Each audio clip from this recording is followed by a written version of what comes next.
എട്ടാം കേന്ദ്ര ശമ്പള കമ്മീഷന്റെ നിബന്ധനകൾക്ക് ഇന്ന് ചേർന്ന കേന്ദ്ര മന്ത്രിസഭായോഗം അംഗീകാരം നൽകി. ഇതോടെ രാജ്യത്തെ 50 ലക്ഷത്തോളം വരുന്ന കേന്ദ്ര സർക്കാർ ജീവനക്കാരുടെയും 69 ലക്ഷത്തോളം വരുന്ന പെൻഷൻകാരുടെയും ശമ്പളത്തിലും മറ്റാനുകൂല്യങ്ങളിലും മാറ്റം വരും. മന്ത്രിസഭാ യോഗത്തിന് ശേഷം കേന്ദ്രമന്ത്രി അശ്വിനി വൈഷ്ണവാണ് ഇക്കാര്യം അറിയിച്ചത്. ഏഴാം ശമ്പള കമ്മീഷന്റെ ശുപാർശകൾ 2016 ജനുവരി 1 മുതലാണ് നടപ്പിലാക്കിയത്. വിവരങ്ങളുമായി ഡൽഹിയിൽ നിന്നും ജിഷ്ണു കൃഷ്ണൻ ചേരുകയാണ്. ജിഷ്ണു, കേന്ദ്ര സർക്കാർ ജീവനക്കാരെ സംബന്ധിച്ചിടത്തോളം, പെൻഷൻകാരെ സംബന്ധിച്ചിടത്തോളം അങ്ങേയറ്റം ശുഭകരമായ ഒരു വാർത്തയാണ് വരുന്നത്. എട്ടാം ശമ്പള കമ്മീഷന്റെ ടേംസ് ഓഫ് റെഫറൻസ് നിശ്ചയിച്ചിരിക്കുന്നു.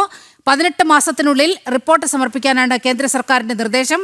വിവരങ്ങൾ നിലമ കേന്ദ്ര സർക്കാർ ജീവനക്കാരെ സംബന്ധിച്ച് സന്തോഷകരമായ ആശ്വാസകരമായ വാർത്തയാണ് പുറത്തു വന്നിട്ടുള്ളത്. കേന്ദ്ര സർക്കാർ, പ്രത്യേകിച്ച് മോദി സർക്കാർ അധികാരത്തിൽ വന്നതിന് ശേഷം നടത്തിയിട്ടുള്ള ഏറ്റവും വലിയ പ്രഖ്യാപനം കൃത്യമായിട്ടുള്ള കാലയളവിനുള്ളിൽ ശമ്പള പരിഷ്കരണം നടപ്പാക്കും എന്നുള്ളതായിരുന്നു. അതിനനുസൃതമായി ഇപ്പോൾ എട്ടാം ശമ്പള കമ്മീഷന്റെ നിബന്ധനകൾക്ക് ഇന്ന് ചേർന്ന കേന്ദ്ര മന്ത്രിസഭാ യോഗം അംഗീകാരം നൽകിയിരിക്കുകയാണ്. മന്ത്രിസഭാ യോഗത്തിന് ശേഷം കേന്ദ്രമന്ത്രി അശ്വിനി വൈഷ്ണവാണ് ഇക്കാര്യം വ്യക്തമാക്കിയത്. ഇതോടുകൂടി കേന്ദ്ര സർക്കാർ ജീവനക്കാരുടെ അടിസ്ഥാന ശമ്പളത്തിലും ഒപ്പം പെൻഷൻകാരുടെ ലഭിക്കുന്ന ആനുകൂല്യത്തിലും വലിയ മാറ്റം വരും. അതായത് ഏകദേശം 50 ലക്ഷത്തിലധികം വരുന്ന കേന്ദ്ര സർക്കാർ ജീവനക്കാരുണ്ട്, 69 ലക്ഷത്തിലധികം വരുന്ന പെൻഷൻകാർ. ഇവരുടെ ശമ്പളം ഒപ്പം പെൻഷൻകാരുടെ ആനുകൂല്യത്തിലുമാണ് മാറ്റം വരിക. നിലവിൽ ജസ്റ്റിസ് രഞ്ജന ദേശായിയാണ് എട്ടാം ശമ്പള കമ്മീഷന്റെ ചെയർമാനായി നേരത്തെ നിശ്ചയിച്ചിരുന്നത്. 2024 തുടക്കത്തിൽ തന്നെ ശമ്പള കമ്മീഷന് രൂപം നൽകാൻ മന്ത്രിസഭ അംഗീകാരം നൽകിയിരുന്നു.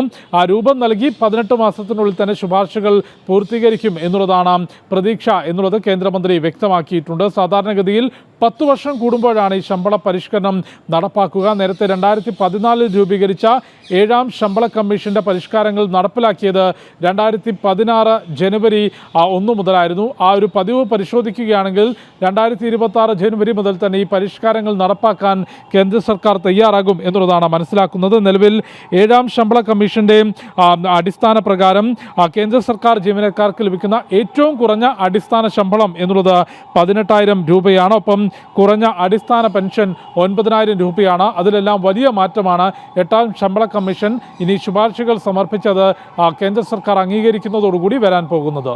നീലിമ. ശരി, ജിഷ്ണുവാണ് വാർത്തയുടെ വിശദാംശങ്ങൾ നൽകിയത്.